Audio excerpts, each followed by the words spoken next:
हमारे साथ major retired Zahid साहब भी मौजूद हैं। सर ये बताइएगा, क्या कभी कभी एक्चुअली मतलब ऐसा ही नहीं लगता है कि शायद गोया नेतन्याहू की ये ख्वाहिश हो या उसको ये खौफ हो कि कहीं ये अमन मुआहिदा हो ही ना जाए और ये ना हो कि मुझे मौका ही, यानी वो ही isn't he making sure by all his efforts कि बस मुझे कहने का मौका मिल जाए कि भाई देखो I offered peace a chance, लेकिन वो देखिए ना हमास भी नहीं माना, ये भी नहीं माना, अब तो हमने जो, ताकि फिर उसको एथनिक क्लींजिंग को एक नेक्स्ट लेवल पे ले जाके करने का मौका मिले और चीजों को आगे ले जा सके। क्योंकि जो सीरियस होता है वो कतर में जब हमास के मुज़ाकरात हो रहे हो तब वहां पे जाके बम नहीं मारता, मिसाइल नहीं मारता। जो सीरियस होता है वो मुआहिदे में ये नहीं लिखवाता कि जैसे ही मैं मान जाऊंगा उसके 72 घंटे के अंदर यरगमाली रिहा हो जाएंगे। भाई यरगमाली रिहा करने हमास ने, तो कम से कम यही लिख दो कि जब तक दोनों, जैसे ही दोनों फरीक मुआहिदे में मान जाएंगे उसके 72 घंटे बाद रिहा हो जाएंगे। या जो सीरियस होता है वो समूद फ्लोटेला पे तो इन दिनों में तो हमला नहीं करता, और समूद फ्लोटेला जो है वो कोई टैंक जहाज लेके नहीं आ रहा। जो सीरियस होता है वो गजा पे बमबारी 2 दिन के लिए तो रोक देता है इस मुआहिदे के बाद। जी बिल्कुल बदामी साहब, बड़ी अनफॉर्चुनेट सिचुएशन है। देखिए इस वक्त जो वर्ल्ड का चैलेंज हो गया जी, अभी ये जरा वॉर से भी आगे और ऑफकोर्स जेनोसाइडल एप्लीकेशन उससे भी आगे चला गया, और इस एप्लीकेशन की वजह से अभी it is no more pursuit of peace. Pursuit of peace तो खैर फंडामेंटल चीज रहेगी, लेकिन एटलीस्ट इस वक्त इस मुल्क को, ये जो इजराइल है और जिस तरह के ये पॉलिटिकल टेररिस्ट उसको लीड कर रहे हैं, इनकी रीह्यूमनाइजेशन का चैलेंज नजर आ गया जी दुनिया के सामने। आई थिंक इनका जो इंसानियत से कोई ताल्लुक है या वॉर मेकिंग का जो मोरालिटी जो रिलेटेड है वॉर का, देखे कई दफा वॉर करनी पड़ती है टू अचीव द पीस। ये वो वॉर है जो पीस को तो दूर की बात है, ये इंसानियत को एक खात्मे के लिए चल पड़ी है जी। और इसमें अभी तो कोई शक नहीं रहना चाहिए कि ये जो ग्रेटर इजराइल की एप्लीकेशन है ये कंटिन्यू रहेगी। फ्रिक्शन उनको सूट करती है। आज मुझसे कोई प्रोग्राम में पूछ रहा था कि जी वो जो 20 कैप्टिव्स हैं वो उनको मिल जाएंगे। मैंने उनको बताया कि they are not interested in those captives.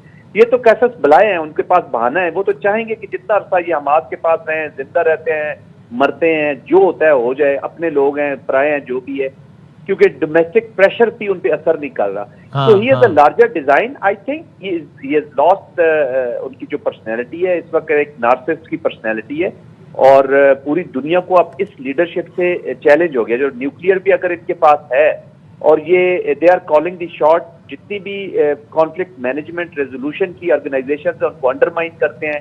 इनका एम्बेसडर जो डैनी है वो अंदर बैठ कहते हैं बिल्डिंग को बॉम्ब कर देना चाहिए।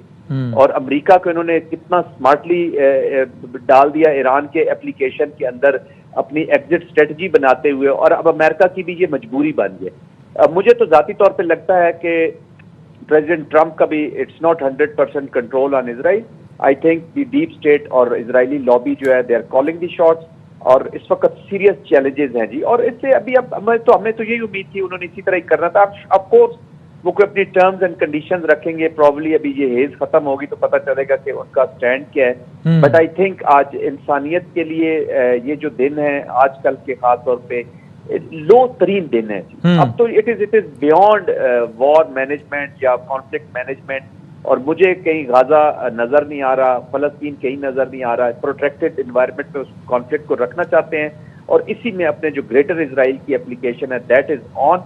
अब ये डिपेंड करेगा कि Islamic countries specially Arab world जिन्होंने लीड करना है, हमारा भी एक अहम रोल है बट मेन रोल तो अरब कंट्रीज का है। उन्होंने अपने मुस्तकबिल का फैसला कर रहे हैं कि अपनी सॉवरेनिटी और स्ट्रेटेजिक ऑटोनॉमी को, ये जो आज भी अमेरिका ने कतर के साथ अनाउंस तो किया है बट उसकी एफिकेसी क्या होगी ये अभी देखेंगे बदामी साहब अभी कुछ दिनों में, कि अगेन एक और शरेड, एक और फ्रॉड आज। और दूसरी प्रॉब्लम ये होगी है कि दुनिया की सब पॉलिटिकल लीडरशिप या कोई भी लीडरशिप है वो अपने मुल्कों की आवाम से अलग खड़े हैं।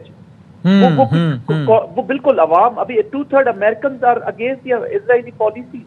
इजराइल के खिलाफ इतना नफरत है, वेस्ट में इतनी नफरत इंक्रीज हो रही है, और ये लोगों को समझ नहीं आ रही। इसका मतलब है कि जो डीप स्टेट के लोग हैं, जो लॉबीज के लोग हैं, या जो बिजनेस पर्संस हैं जो इस वक्त दुनिया को चला रहे हैं, they have nothing to do with the peace. Peace is no more, this war management is no more with the politicians. Please मेरे साथ रहिएगा सर, मेरे साथ रहिएगा।